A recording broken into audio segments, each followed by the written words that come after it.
Good evening, Mr. Chairman, members of the Senate. Thank you for inviting me to present today, and thank you so much for your leadership and concern for the well-being of Canada's charitable and nonprofit sector.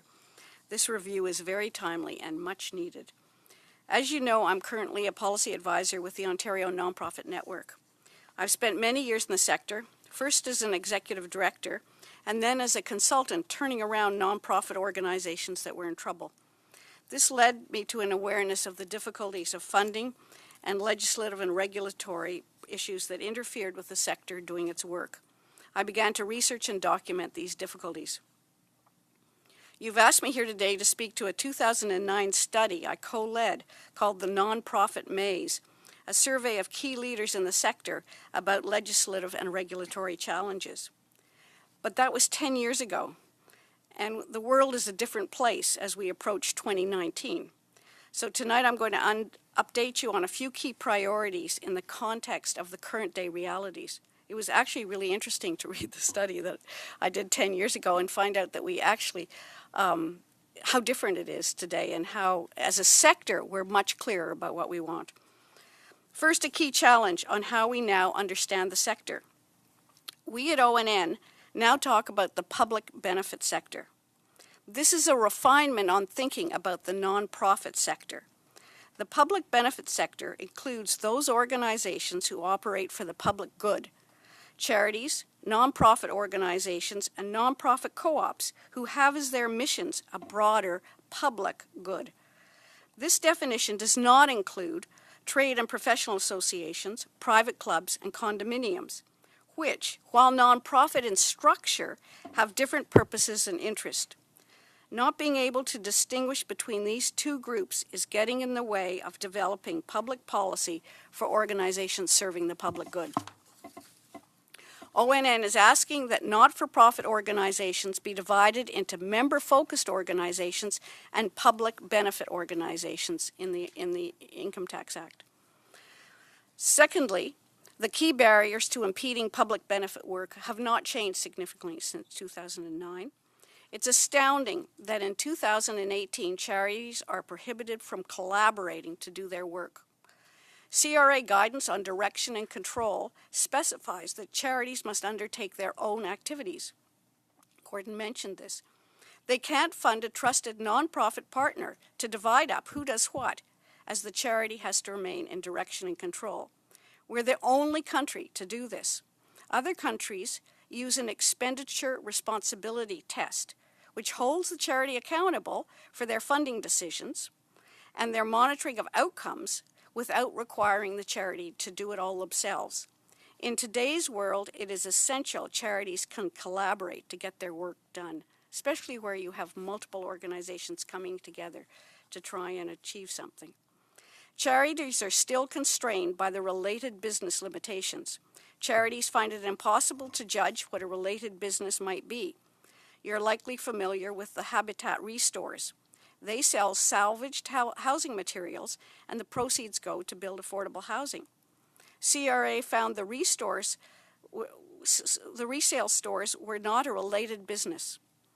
And at Toronto East General, the old hospital building could not be owned by the hospital and renovated into doctors' offices to generate revenue for the hospital, not to mention the synergies of the offices being so close. How does the sector move forward and become financially sustainable with these types of restrictions? Public benefit nonprofits are even more constrained than charities. Many are forced to choose between complying with CRA regulation or continuing to operate. They can't do both. CRA guidance defines not for purpose of profit as having each activity break even, not the organization, each activity. As the nonprofits audited by the CRA explained to the auditors, they were not sustainable at break even.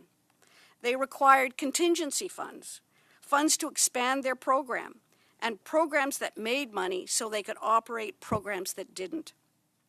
By the auditor's own estimate, 40 to 46% of the audited nonprofits were offside this rule. So that's almost half the sector can't comply with the CRA regulation.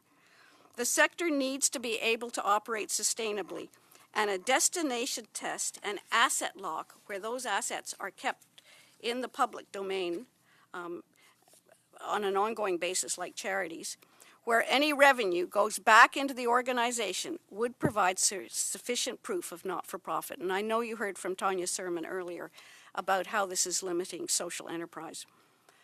The stakes are high to get the regulation of the sector right. The challenges facing the world, Canada, and our public benefits sector are enormous. Around the world and within Canada, we're seeing a rise in populism and the politics of division, a crisis of income inequality, disruption due to climate change, and a loss of trust in public institutions. Across Canada, private capital's role in building and operating community infrastructure is placing those assets at risk of sale for private capital gain and raising costs for government. The sector is key as we develop new ways to fund, build, and operate facilities that remain in community control. There's an emerging literature on a new vision of how we can develop inclusive local economies and strengthen social relationships, and our young people are clamoring for it. Nonprofits, alongside cooperatives, anchor institutions, and other structures are creating new local economic ecosystems. In Canada, we have a priceless resource. Highly skilled staff and millions of volunteers ensure a vibrant public benefit sector in every community, providing arts, sports, immigrant settlement services, disability supports, community enterprises, and more. They're there in good times and bad to meet community needs, whether it is fentanyl overdoses, helping devastated communities get back on their feet, or everyday summer camps and soccer clubs. There's so much that needs to be done, and Canada needs its nonprofit public benefit sector to be as strong and as nimble as possible. To sum up the key reforms, give us our public benefit sector. Give us a name for the sector so that we can begin to create policy that's sector-specific. Allow the sector to collaborate, modify direction and control guidance to an expenditure responsibility test.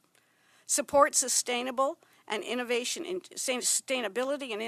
charities. Fix the related business test. And allow public benefit nonprofits to earn revenues. Change break-even to a destination of funds and asset lock.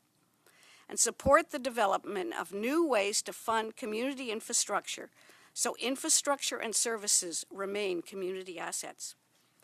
In 2018, the public benefits sector needs an enabling and regulatory environment, and they need it soon. The status quo is not working. Thank you very much. Well, thank you.